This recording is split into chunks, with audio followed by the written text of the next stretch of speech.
अस्सलामु अलैकुम वरहमतुल्लाहि वबरकातुह। नहमदुहु व नुसल्ली व नुसल्लिमु अला रसूलिहिल करीम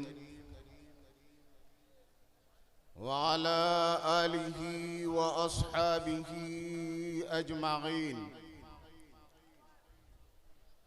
अम्मा बअद फ़अऊज़ु बिल्लाहि मिनश शैतानिर रजीम। बिस्मिल्लाहिर रहमानिर रहीम। वक़ुर रब्बि ज़िदनी इल्मा। सदक़ल्लाहुल अज़ीम व बल्लगना रसूलुहुन नबियुल अमीनुल करीम व नहनु अला ज़ालिका लमिनश शाहिदीन वश्शाकिरीन वल्हम्दुलिल्लाहि रब्बिल आलमीन।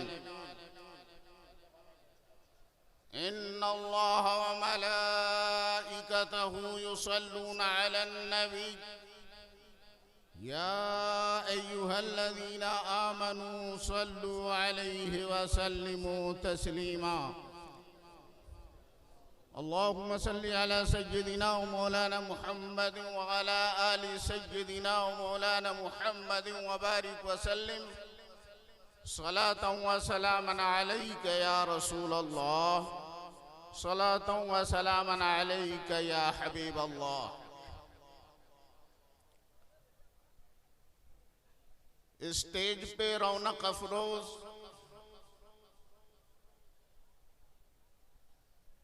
सादाते किराम व मशाइख़ इज़ाम, उलमाए ज़वील एहतराम, बिलखुसूस जानशीन हुजूर अशरफुल औलिया हुजूर ताजुल औलिया अल्लामा अलहाज शाह सैयद जलालुद्दीन अशरफी जीलानी,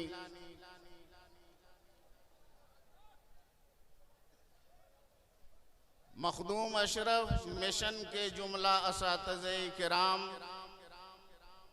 तालिबान उलूम इस्लामिया, अवाम अहल सुन्नत,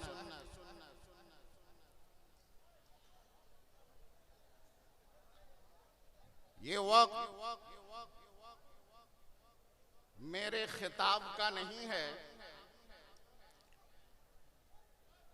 इस वक्त आपका शौक जो अंगड़ाइयां ले रहा है, आपके शौक और आपके जज्बात के बीच मैं ज्यादा देर हाइल रहना नहीं चाहता। लिकुल्लि मकालिन मकाम व लिकुल्लि मकामिन मकाल व कल्लिमुन नासा अला क़द्रि उक़ूलिहिम। मुझे अच्छी तरह एहसास है, मैंने आयत मुक़द्दसा की तिलावत का शरफ हासिल किया है। अल्लाह तबारक व तआला अपने प्यारे हबीब से इरशाद फरमाता है, वक़ुर रब्बि ज़िदनी इल्मा।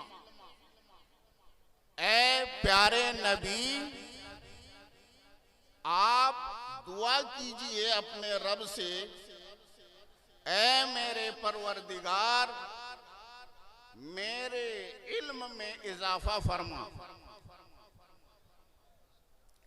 इस आयत करीमा के शान नुज़ूल के ताल्लुक से मुफस्सिरीन किराम इरशाद फरमाते हैं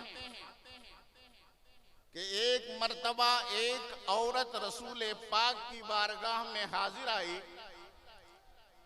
उसने शिकायत की कि उसके शौहर ने उसके चेहरे पर एक तमाचा रसीद किया है। या रसूल अल्लाह, मुझे क़िसास चाहिए।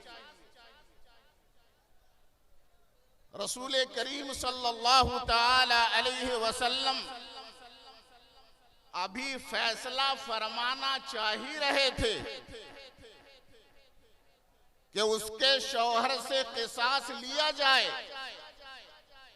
जिस तरह शौहर ने अपनी बीवी को चेहरे पर एक तमाचा मारा है, उसी तरीके से बीवी को भी इजाजत दी जाए कि अपने शौहर के चेहरे पे एक तमाचा रसीद करे।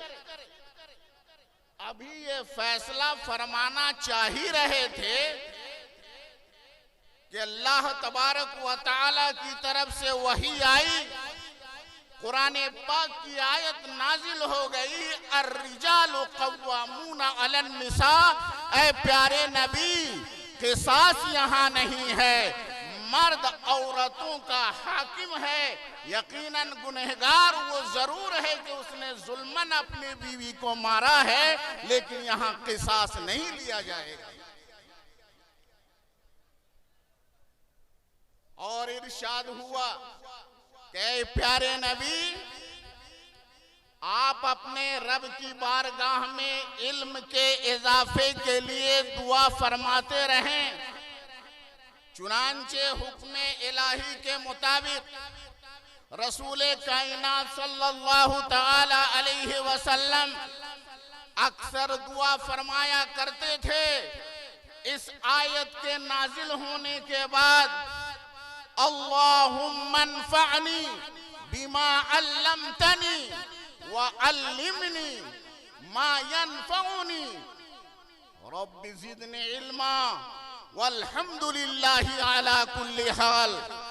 कसरत के साथ रसूल कायनात रब तबारक व तआला से ये दुआ फरमाते थे, परवरदिगार आलम, मुझे वो इल्म अता फरमा जो इल्म मुझे नफा पहुंचाए, मुझे वो इल्म अता फरमा जो मुझे नफा पहुंचाए, और मेरे इल्म में इजाफा फरमा, और हर हाल में अल्लाह तबारक व तआला का मैं शुक्र अदा करता हूं।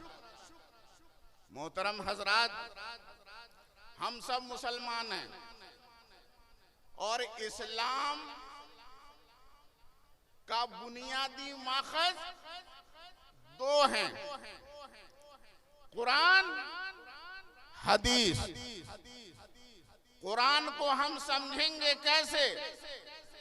अहादीस करीमा के जखीरे से कुरान का इल्म हासिल होगा, अहादीस करीमा के जखीरा के जरिए से। और अहादीस को हम समझेंगे कैसे? डायरेक्ट कोई आलिम हदीस से कोई मसला मुस्तखरज नहीं कर सकता। इसलिए फुक़हा फरमाते हैं, उलमा फरमाते हैं, अल हदीस व मज़ल्लतुन लिल उलमा इल्ला लिल फुक़हा। हदीस पढ़ करके आम आलिम गुमराह हो सकते हैं, हदीस पढ़कर अगर उससे सही मसला अखज़ करने की सलाहियत किसी में है तो वो फुक़हाए किराम में। अब ये अहादीस करीमा इस्लाम का बुनियादी माखज, चाहे वो बुखारी हो, चाहे मुस्लिम हो, चाहे अबू दाऊद हो, नसई हो, इब्ने माजा हो, सुनाने दारक़ुतनी हो, सुनाने दारमी हो, मुसन्नफ इब्ने अबी शैबा हो, मुसन्नफ अब्दुर रज़्ज़ाक़ हो, जितनी हदीस की किताबें हैं, इन हदीस की किताबों को इनके मुसन्नफीन ने, मुहद्दिसीन ने हदीसों को जमा करके किताबी शक्ल में जो जमा किया है, इसमें उनकी मेहनतें कितनी ज्यादा शामिल हैं। अगर पूरी उम्मत सुबह क़यामत तक उन मुसन्नफीन मुहद्दिसीन का शुक्रिया अदा करे तो सब मिलकर उनका शुक्रिया अदा नहीं कर सकते। कितनी मशक्कतें उठाई हैं उन्होंने अहादीस को जमा करने के लिए। असलाफ की तारीख उठा करके आप देखें, सहाबा के दौर से लेकर ताबईन, तबे ताबईन और मुहद्दिसीन का दौर आप देखें, उन्होंने कितनी मशक्कतें बर्दाश्त की हैं। सहाबा इकराम का दौर आप देखें, एक हदीस के बारे में अगर मालूम हो जाता था कि फला हदीस प्यारे नबी की फला के पास है, तो पैदल कई दिनों का सफर करके उस हदीस के लिए मशक्कतें बर्दाश्त करके उस शख्स के पास वो पहुंचते थे और वो हदीस लेकर के आते थे। इस सिलसिले में मैं एक दो रिवायत पेश करके अपनी बात खत्म करूंगा। हजरत अब्दुल्ला इब्ने अब्बास रदियल्लाहु ताला अन्हु को आप अच्छी तरह उनका नाम जानते होंगे। हजरत अब्दुल्ला इब्ने अब्बास रदियल्लाहु ताला अन्हु ये ऐसे जलीलुल कद्र सहाबी, रसूल पाक के चचा के बेटे, हजरत अब्बास के बेटे और इतने बड़े फकीह कि उनको हिब्रुल उम्मा कहा जाता है। उनको हिब्रुल उम्मा, उम्मत के सबसे बड़े आलिम, उनके लिए प्यारे नबी ने दुआ फरमाई थी, अल्लाहुम्मा फक़िहु फिद्दीन, ऐ अल्लाह इब्ने अब्बास को दीन की फिक़्ह अता फरमा, दीन की समझ अता फरमा। नबी के घर वाले थे, लेकिन इल्म की तलब का शौक देखिए। वो फरमाते हैं कि मेरा एक अंसारी दोस्त था, जब प्यारे आका का विसाल हुआ उस वक्त मेरी उम्र 10 साल की थी, तो मैंने अपने अंसारी भाई से कहा कि चलो इस वक्त बड़े बड़े सहाबा मौजूद हैं, उनसे हदीसें लेते हैं ताकि उनके गुजर जाने के बाद इल्म के हुसूल का मर्जा हम बन जाएं, लोग हमसे नबी पाक की हदीसें सुने। चलो उनके पास चलते हैं और उनसे हदीसें सुनते हैं। तो उस अंसारी दोस्त ने कहा, क्या इब्ने अब्बास तू ये समझता है कि ये सहाबा किराम के रहते हुए बड़े बड़े सहाबा की मौजूदगी में लोगों का मर्जा बन जाएगा? मैं तो नहीं जाता। हजरत इब्ने अब्बास बयान फरमाते हैं, मैंने अपने अंसारी दोस्त को छोड़ दिया और मेरा ये मामूल हो गया, मैंने अपना मामूल बना लिया। जब मुझे मालूम होता था कि फला सहाबी के पास मेरे प्यारे नबी की कोई हदीस है, तो मैं उसके दरवाजे पे पहुंचता, तवज्जो चाहूंगा, उसके दरवाजे पे पहुंचता था और कैलूला का वक्त होता था। कभी अगर मालूम होता था कि वो सहाबी कैलूले में हैं, आराम फरमा रहे हैं, तो मैं दरवाजा नहीं खटखटाता था, बल्कि उनके दरवाजे पे मैं बैठ जाता था, इंतजार करता था। और कभी कभी ऐसा होता था कि मैं दरवाजे पे लेट जाया करता था, सो जाता था, गर्दो गुबार उड़ते थे, और जब आराम करने के बाद वो सहाबी दरवाजा खोलते, मुझे देखते तो कहते, आप कैसे आए? आप तो अल्लाह के प्यारे नबी के चचा के बेटे हैं, किस मकसद से आए आपकी ये हालत? मैं कहता, मुझे मालूम हुआ है कि आपके पास मेरे आका की फला हदीस है, मैं वो हदीस सुनने के लिए आया हूँ, आप मुझे बता दीजिए। वो कहते थे कि अरे मुझे आप हुक्म दिए होते हुजूर, आप तो प्यारे नबी के चचा के बेटे हैं, आप तो अहले बैत में से हैं, आपका हुक्म होता मैं खुद खिदमत के लिए खुद ही हाजिर हो जाता।